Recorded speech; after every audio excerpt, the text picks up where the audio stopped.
우리는 지난 주일부터 사도 바울의 첫 번째 서신서였던 갈라디아서를 이렇게 살펴보기 시작했습니다.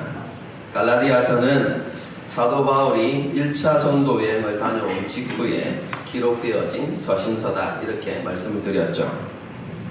1차 전도 여행 때 복음을 전했던 그 갈라디아 지역에 거짓 교사들이 나타나서 그리스도인들을 미혹하여서 거짓된 복음을 따르게 하고 있다는 소식이 사도 바울에게 전해졌고, 그 소식을 들은 사도 바울이 매우 당황스러워했고, 그리고 실망했고, 그리고 그 마음에 분노가 일어났습니다. 그래서 그 실망감과 분노 가운데 기록하게 되어진 서신서가 갈라디아서입니다. 그래서 갈라디아서를 살펴보게 되어지면 사도 바울의 이러한 감정이 담긴 과격한 표현들이 자주 등장하는 것을 보게 됩니다. 우리는 이러한 사도 바울의 모습을 통하여서 복음을 향한 열정과 영혼을 향한 사랑의 마음을 배울 수 있어야 한다고 말씀드렸습니다. 사도 바울은 예수님께서 자신에게 주신 복음이 변질되는 것에 대해서 크게 분노했습니다. 복음은 모든 사람의 영원한 운명이 걸려있고 또 죽음과 심판이 달려있는 너무나 중요한 문제이기 때문에 사도 바울이 그렇게 분노할 수밖에 없었던 것입니다. 복음을 전하고 그 복음이 변질되지 않도록 지키는 것, 이것이야말로 정말로 싸울 만한 가치가 있는 것입니다. 그리고 지속적으로 반복하고 강조해야 되는 그런 가치가 있는 것이 바로 바른 복음을 지키는 것입니다.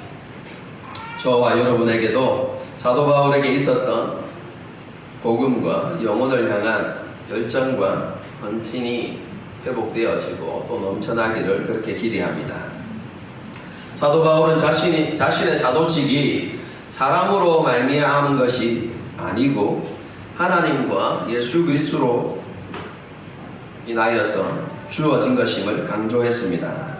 이것은 사도 바울이 하나님과 예수 그리스도께서 주신 권위를 가지고 갈라디아 교회를 권면하고 있음을 나타내는 것입니다. 동시에 갈라디아서를 통해서 가르치는 복음이 사람으로부터 말미암은 것이 아니라 하나님과 예수 그리스도로부터 주어진 것이다 라는 것을 드러내기 위해서 사도직의 신적 권위를 이야기한 것입니다. 그리고 사도 바울은 갈라디아서를 통한 가르침과 권면이 자기 자신만의 생각이 아니라는 것을 강조하기 위해서 함께 있는 모든 형제들이라는 표현을 사용했습니다. 갈라디아서에 기록되어진 복음의 내용이 모든 형제들도 함께 인정하는 복음이라는 의미이죠. 곧 그 당시 교회들이 믿고 따르는 복음의 내용과 동일하다라는 것을 강조하기 위한 것입니다. 그리고 모든 형제라는 표현은 그들이 갈라디아 교회에, 그리고 그들이 직면한 문제를 인하여서 염려하고 있고 또 그들을 향하여서 관심을 가지고 있다는 표현을 나타내기도 한 것입니다. 이렇게 사도 바울은 자신의 사도직의 신적 기원과 모든 형제들을 언급하면서 갈라디아 여러 교회들에게 은혜와 평강을 기원했습니다. 이 기원에는 은혜와 평강의 원천이 오직 하나님과 예수 그리스도이시다라는 신앙 고백이 담겨 있다고 지난 시간에 말씀드렸습니다. 여기까지가 우리가 지난 주일날 살펴보았던 말씀입니다. 이어지는 4절의 말씀은요, 우리가 하나님께서 주시는 은혜와 평강을 누릴 수 있게 된 이유가 이렇게 기록되어서 나타나고 있습니다. 그것은 그리스도께서 우리를 악한 세대에서 건지시기 위해서, 우리 죄를 대속하기 위해서 자신의 몸을 주셨기 때문이다 라고 그렇게 말씀하고 있습니다. 하나님과 원수되어서 하나님의 진노 아래 있던 우리가 하나님의 은혜와 평강을 누리게 된 이유는 한마디로 이야기하면 예수 그리스도의 대속적인 죽음 때문이다 라고 우리에게 가르치고 있는 것입니다. 하나님과 우리의 관계가 깨어진 것은 무슨 이유 때문입니까? 우리의 죄악 때문입니다. 죄로 말미암아서 우리는 하나님의 은혜와 평강으로부터 멀어지게 되었습니다. 그리고 우리가 하나님의 진노와 심판 아래 있게 되어졌죠. 하지만 예수님께서 우리의 모든 죄를 대신 짊어지시고 하나님의 진노와 심판을 받으심을 통해서 우리의 모든 죄의 문제가 해결됩니다. 우리가 지은 모든 죄의 대가를 예수님께서 자신의 생명으로 대신 지불하셨기 때문에 우리는 우리의 모든 죄를 용서받고 하나님의 의롭다 하심을 받게 되었습니다. 그 결과로 우리가 악한 세대에서 건짐을 받게 되었다고 그렇게 성경이 우리에게 가르치고 있는 것입니다. 사도 바울은 예수님의 죽음을 통해서 우리가 이 현재의 악한 세대에서 건짐을 받았다라고 이렇게 표현하고 있습니다. 이것은 예수님께서 현재의 이 악한 세상에서부터 우리를 건져내신다는 의미가 아닙니다. 요한복음 17장에 나타난 표현으로 하면요, 우리를 이 세상에서 데려가시기 위해서 예수님께서 우리를 구원하신 것이 아니다라는 의미입니다. 하나님께서 원하시는 것이 무엇입니까? 그것은 자기 백성들이 세상을 살아가면서 세상 속에서 소금과 빛이 되기를 원하시는 것이 하나님의 소원입니다. 하나님의 기대이죠. 하나님께서는 자기 백성들이 그렇게 세상 속에서 소금과 빛된 사명을 감당할 수 있도록 하기 위해서 이 악한 세대에서 건져내신 것입니다. 다시 설명하겠습니다. 하나님께서는 자기 백성들이 이 악한 세상에서 그들이 살아가고 있는 세상에서 소금과 빛된 사명을 감당할 수 있도록 하기 위해서 이 악한 세대로부터 구원하여 내신 것입니다. 죄와 사망의 권세를 가지고 이 세상, 죄와 사망의 권세를 가지고 이 세상에 왕노릇하는 마귀의 지배 아래 있게 되는 것이 이 세상에 속한 것이거든요. 여러분, 그렇게 이 세상에 속해 있으면, 다르게 표현하면 죄와 사망의 권세 아래 있으면, 그래서 사탄의 마귀의 지배를 받게 되어지면 그리스도인이 세상에서 소금과 빛된 사명을 감당할 수 없기 때문에 하나님께서 우리를 거기로부터 건져주신 것입니다. 죄와 사망의 권세로부터 우리를 건져주셨고, 사단의 지배로부터, 마귀의 지배로부터 우리를 건져내 주셨다라고 사도 바울이 말하고 있는 것입니다. 여러분, 로마서의 표현으로 하면 우리가 이전에는 죄의 종이었습니다. 그래서 죄의 지배를 따라서 살아갈 수밖에 없었습니다. 그래서 선을 행하고자 하지만 선을 행할 수가 없었습니다. 빛과 소금된 사명을 감당할 수 없는 것이죠. 그런데 하나님께서 예수 그리스도를 통하여서, 그분을 통하여서 대가를 지불하시고, 다르게 이야기하면 예수님의 생명으로 우리를 값주고 사셔가지고 죄로부터 우리를 자유케 하시고 의의 종이 되게 하셨다는 것입니다.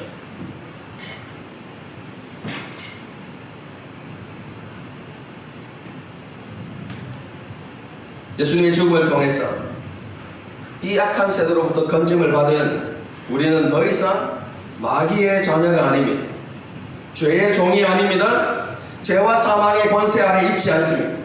우리는 하나님의 자녀이고 의의 종이고 은혜와 진리 안에서 참으로 자유한 사람들이라고 성경이 우리에게 가르칩니다. 그렇기 때문에 우리는 더 이상 악한 세대의 삶을 살아가는 것이 아니라 하나님 아버지와 예수 그리스도의 사랑 안에서 그리고 은혜 안에서 살아가게 되어지는 오는 세대의 삶을 살게 되어졌다고 성경이 우리에게 가르치고 있습니다.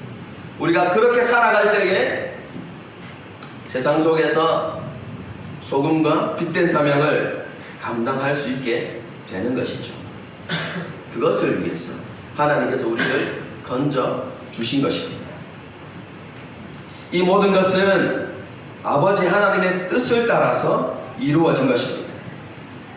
우리의 모든 죄를 대속하시고 우리를 악한 세대에서 건지시기 위해서 예수님께서 자신의 생명을 주신 것은 아버지의 뜻을 따라 이루어진 것입니다. 그래서 사도 바울은 그 놀라운 하나님의 은혜를 기억하면서 하나님 아버지께 모든 영광을 올려드리죠. 우리말 성경에는 5절을 보시면 영광이 그에게서 새도록 있을지어다 아멘 이렇게 되어 있어서 이 그에게란 단어가 불분명하기 때문에 누구에게 영광을 돌리는지 명확하게 나타나지 않지만 원문을 보게 되어지면 이 그가 하나님 아버지를 지칭합니다. 그래서 사도 바울이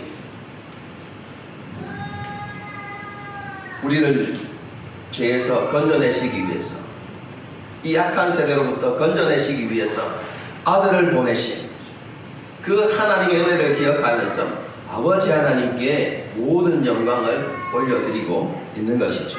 그럼 여기까지가 갈라디아서의 인사말입니다. 6절부터는 인사말에 이은 두 번째 단락이 시작되어지는데요. 사도 바울 서신서의 일반적인 형식에 따르면 인사말 뒤에는 반드시 감사나 기도가 이어지게 되어 있습니다. 다른 서신서를 보면 항상 그렇게 되어 있습니다. 교회와 성도들로 인한 감사. 그래서 하나님 앞에 그 성도들의 믿음과 사랑 때문에 하나님 앞에 감사드립니다 라고 이 감사의 고백이 뒤따르게 되어 있습니다. 그것뿐만 아니라 그 교회와 성도를 위해서 기도하는 기도의 내용이 나타납니다. 그런데요, 특별히 갈라디아서에는 그런 감사와 기도가 생략되어 있습니다. 감사와 기도가 이어지는 것이 아니라 사도 바울의 답답하고 안타까운 심정이 바로 표현되고 있습니다. 우리 한글 성경에는 잘 나타나지 않습니다. 하지만 원어 성경을 보게 되어지면 6절의 시작이 무엇이냐면 내가 이상하게 여깁니다 이렇게 시작됩니다.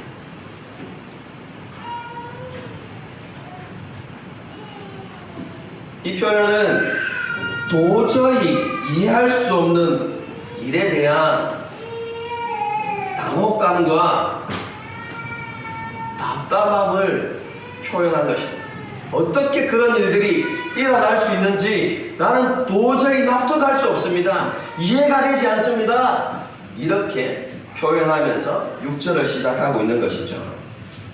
사도 바울은 자신이 전한 복음을 듣고 회심했던 그들이 너무나 빨리 참된 복음을 버리고 거짓된 복음을 따라가는 것을 보면서 너무나 당혹스러웠고 그리고 심히 화가 났던 것이죠. 그래서 편지를 쓰면서 감사의 글이나 기도의 내용을 쓸 수가 없었던 것입니다. 사도 바울은 갈라디아 교회 성도들의 이러한 모습이 그리스도의 은혜로 그들을 불러주신 아버지 하나님을 떠나는 배교 행위임을 강조합니다. 여기에서 그리스도의 은혜로 부르셨다는 것은 두 가지 의미로 해석할 수 있습니다. 첫 번째는 그리스도의 은혜를 통해서 그들을 부르셨다는 것입니다. 사람의 노력이나 공로가 아닌 오직 예수 그리스도의 희생과 섬김을 통해서 그들이 하나님의 구원을 받게 되었다는 표현입니다. 구원은 전적인 하나님의 은혜다라는 표현이 그리스도의 은혜로 부르셨다는 것의 첫 번째 의미입니다. 그런데 이 표현에 두 번째 의미가 있습니다. 여러분, 그것이 무엇이냐면 그리스도의 은혜 안으로 부르셨다는 것입니다. 하나님께서 그들을 자주 삼으셔서 그리스도의 은혜 안으로, 하나님의 은혜 안으로 불러주셔서 그들이 은혜의 통치 가운데서 은혜 안에 머물고 은혜를 누리며 살아갈 수 있도록 그들을 은혜 안으로 불러주셨다라는 것이 두 번째 표현입니다. 한없이 부어주시는, 그리고 변하지 않는 그 하나님의 은혜를 맛보고, 그리고 그 은혜를 누리며 살아갈 수 있도록 그리스도인들을 불러주셨다는 것이죠. 그런데 갈라디아 교인이 다른 복음을 쫓아가면서 이 두 가지를 다 놓쳐버렸다는 것입니다. 우리가 2장 이후에 우리가 살펴보게 될 것이지만, 갈라디아 교회의 성도들은 하나님이 값없이 주시는 구원의 은혜 위에 무언가를 하나 더 하려고 했어요. 은혜로만, 하나님의 그 은혜만이 구원의 조건이 되지 못한다는 것입니다. 부족하다는 것입니다. 구원받기 위해서는 하나님의 은혜만으로는 부족하다는 것이죠. 그래서 그 무엇인가를 더하기 위해서 노력했던 것이죠. 쉽게 이야기하면 그들의 행위를 통해서 하나님의 구원을 완성하려는 그 노력을 통해서 값없이 주시는 하나님의 구원의 은혜를 부정하는 행위를 저질렀던 것입니다. 그것뿐만 아니라 여러분, 그들이 그렇게 거짓된 복음을 쫓아가는 것은 그들이 하나님의 은혜 밖으로 다시 나가게 되어지는 행위다라고 사도 바울이 그렇게 이야기하고 있는 것입니다. 이렇게 거짓 교사들의 유혹을 받아서 다른 복음을 쫓아가는 갈라디아 성도들을 향하여서 사도 바울은 단호하게 선언합니다. 다른 복음은 없다 라고 그렇게 이야기합니다. 사도 바울은 거짓 교사들이 가르치는 복음은 사도 바울의 복음과 조금 다른 복음이 아니라 그것은 복음이 아니라고 선언합니다. 거짓 교사들이 가르치는 복음은 사도 바울이 전했던 그 복음의 부족한 부분을 보완해주는, 보충해주는 그런 복음이 아니라 오히려 참된 복음을 변질시키고 왜곡하는 것이라고 그렇게 강력하게 주장하고 있는 것입니다. 그러므로 거짓 교사들의 복음을 따르는 것은 진짜를 가짜와 바꾸는 어리석은 행동이다 라고 지금 사도 바울이 이야기하고 있는 것입니다. 사도 바울은 갈라디아 교회 성도들이 거짓 복음을 따르는 것의 심각성을 깨닫도록 하기 위해서 다른 복음을 전하는 자들에게 저주를 퍼붓습니다. 그리스도의 복음이 아닌 다른 복음, 거짓 복음을 전하는 자는 그가 누구이든지 간에 하나님의 저주를 받게 된다는 것입니다. 그 전하는 자가 하늘로부터 천사라고 할지라도, 심지어 사도 바울이라고 자신이라고 할지라도 다른 복음을 전한다고 하면 하나님의 저주를 피할 수 없을 것이다 라고 그렇게 선언하고 있는 것입니다. 여기에서 사도 바울이 표현한 저주, 이 저주는 무엇이냐면요, 구약의 표현에 따르면 하나님께 온전히 바쳐지는 것, 이런 의미입니다. 그러면 하나님께 헌신된 거 아닌가요? 그렇죠. 그런 게 아니라 이 저주라는 단어는 전쟁 때 자주 사용되었습니다. 하나님께서 출애굽에서 이스라엘 백성들이 가나안 땅에 들어가서 첫 번째 전쟁을 치르게 되죠. 그렇죠? 요단 동편에서 이제 동편에서 서쪽으로 건너가서 여리고성을 점령하게 될 때 뭐라고 이야기합니까? 여리고성은 하나님께 완전히 바쳐진 것이기 때문에 모든 생명이 있는 것은 진멸하고 그 어느 것도 이스라엘의 소유가 되지 못합니다. 모든 재물도 다 없애버려야 하는, 진멸시켜야만 하는 것입니다. 여러분, 이것이 저주입니다. 저주. 여러분, 한 군데 더 나타나죠. 사울왕이 아말렉과의 전쟁을 치를 때에 뭐라고 이야기합니까? 완전히 진멸하라고 이야기하죠. 어린아이뿐만 아니라 노인에 이르기까지, 심지어는 가축에 이르기까지 모든 것을 완전하게 진멸하라 라는 것이 저주라는 표현입니다. 그렇기 때문에 사도 바울이 이야기한 것은 그리스도의 복음이 아니라 다른 복음을 전하는 사람들이 있다면 그들은 하나님 앞에 완전히 진멸될 것입니다 라고 그렇게 선언하고 있는 것이죠. 이런 선언을 통해서 거짓된 복음을 선포하는 것뿐만 아니라 거짓된 복음을 따르는 것이 얼마나 심각하고 위험한 것인지를 깨닫도록 한 것이죠. 사도 바울은 오늘 본문에서 단 하나의 복음만 있다는 것을 계속해서 강조합니다. 다른 복음은 존재하지 않습니다. 오직 단 하나의 복음만이 존재할 뿐입니다. 이 복음은 시대가 변해도 변하지 않습니다. 하나님께 이르는 길은 여러 가지 길이 아닙니다. 오직 한 길입니다. 단 하나의 복음, 단 하나의 길이 있는데 그것이 바로 예수 그리스도이십니다. 그래서 사도 바울은 7절에서 자신이 전한 복음을 그리스도의 복음이라고 표현하고 있습니다. 이 복음은 한없는 하나님의 사랑과 자비, 그리고 예수 그리스도의 온전한 순종과 희생에 근거해서 아무런 공로나 조건 없이 주어지는 은혜의 복음입니다. 하나님께서 주시는 구원에는 인간적인 그 어떤 것이 공로나 조건으로 끼어들 수 없습니다.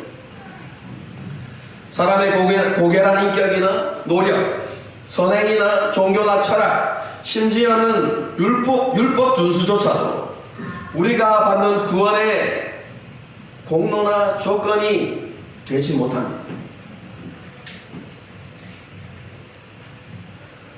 그리스도의 복음이 우리에게 가르치는 것은 하나님께서 우리에게 주시는 구원은 전적인 하나님의 은혜라는 것입니다. 이 은혜의 복음의 핵심이 십자가입니다.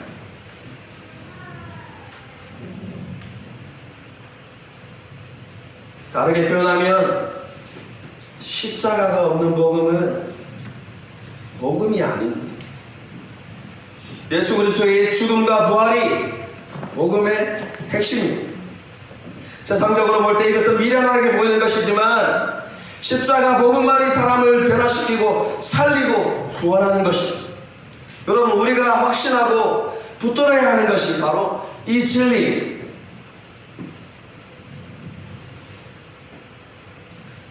사람을 바꾸고 변화시키는 것은 감동적인 이야기가 아닙니다.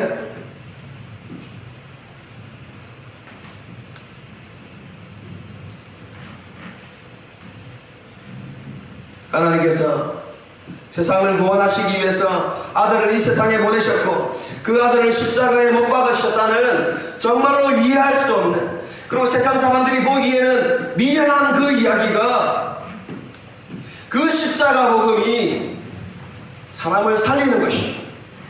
사람을 변화시키는 것입니다.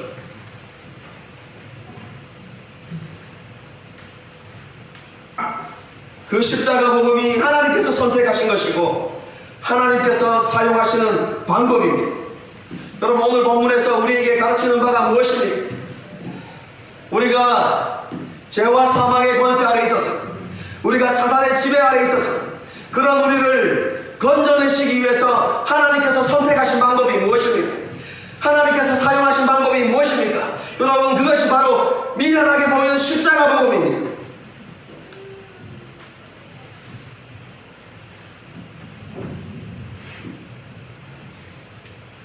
우리를 죄와 사망에서부터 자유케 하고 사단의 권세로부터, 사단의 지배로부터 해방시키는 것이 십자가 복음이라고 오늘 본문이 우리에게 가르치고 있습니다.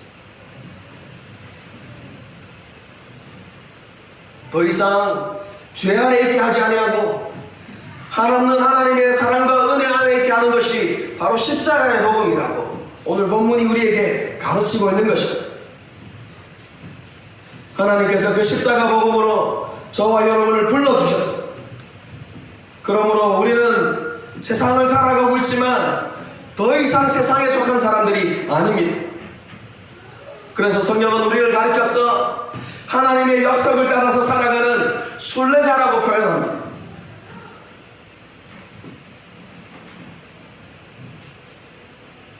이 세상은 우리가 영원히 머물 곳이 아닙니다. 잠시 거쳐가는 곳에 지나지 않습니다.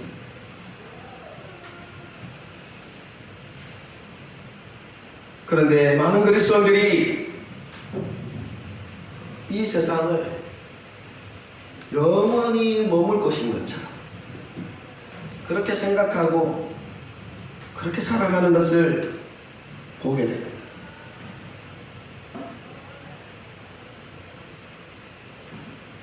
저와 여러분은 어떻습니까?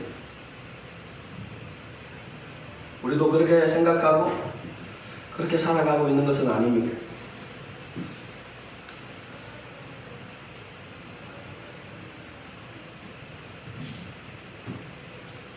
우리가 만일 그런 삶의 모습을 가지고 있다면 순례자인 우리가 도대체 무엇 때문에 이 세상에 주저앉게 되었는지 한번 생각해 보아야만 합니다.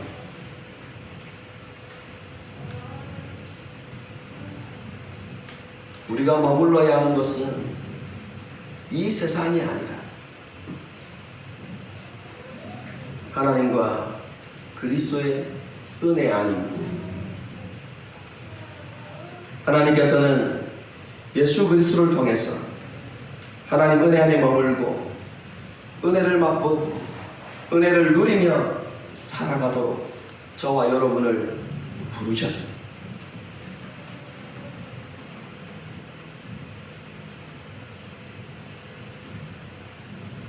우리의 삶을 돌아보십시오. 우리를 하나님의 은혜 안에 머물지 못하게 만들고 이 세상에 안주하게 만들고 이 세상에 주저앉게 만들고 있는 것이 도대체 무엇인가? 나의 삶 가운데 도대체 무엇이 나를 그렇게 만들어가고 있는가? 우리 자신들을 한번 돌아보아야 할 것입니다. 그리고 다시 십자가 복음 앞에 서야만 합니다. 피 묻은 그리스도의 복음 앞에 서야 합니다. 이 약한 세대로부터 우리를 건져내는 것이 십자가 복음이었듯이 이 악한 세대를 주장하는 죄와 사망의 권세와 마귀 원수와 싸워서 승리하게 하는 것도 십자가 복음이라는 사실을 우리는 잊지 말아야만 합니다. 그래서 지난 시간에 제가 이렇게 설교했습니다. 십자가가 그리스도의 전부입니다. 십자가는 우리가 구원을 받을 때만 필요한 것이 아니라 우리가 주님 앞에 서는 그날까지 필요한 것이 십자가의 복음입니다. 제가 지난주에 그렇게 설교했습니다.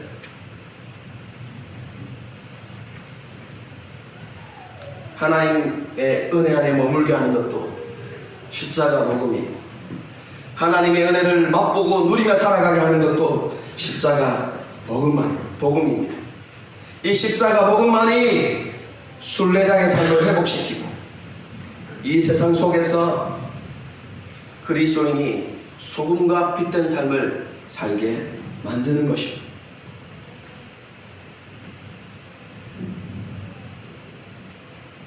그러므로 저와 여러분이 회복해야 하는 것이 있다면 피 묻은 그리스도의 십자가의 복음인 것입니다.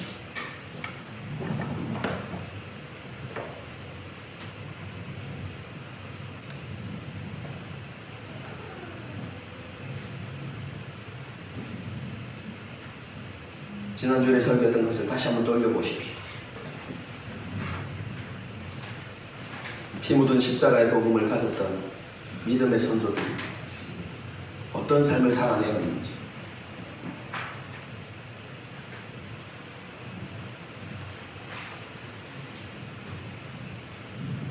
환난과 핍박을 두려워하지 않고 가난하게 되어지는 것을 부끄러워하지 않고 그 십자가 복음 때문에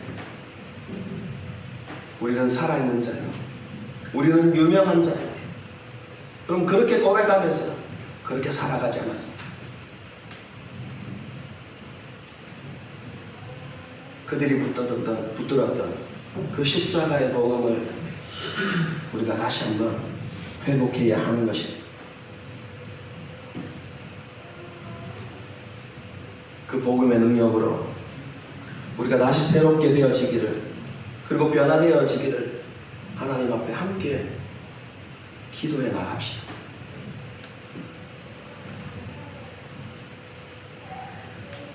하나님의 은혜가 우리를 다시 둘러덮을 때까지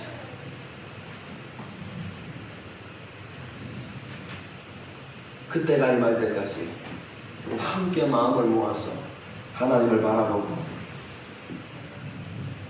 하나님을 기대하고 십자가 앞에 엎드리는 그런 삶을 살아가는 저와 여러분이 될 수 있기를 주님의 이름으로 축복합니다. 특별히 갈라디아서를 통해서 그 복음의 진수를 깨닫고 경험하고 누리고 맛보는 그런 은혜의 역사가 일어나기를 기대해 봅니다. 함께 찬양하고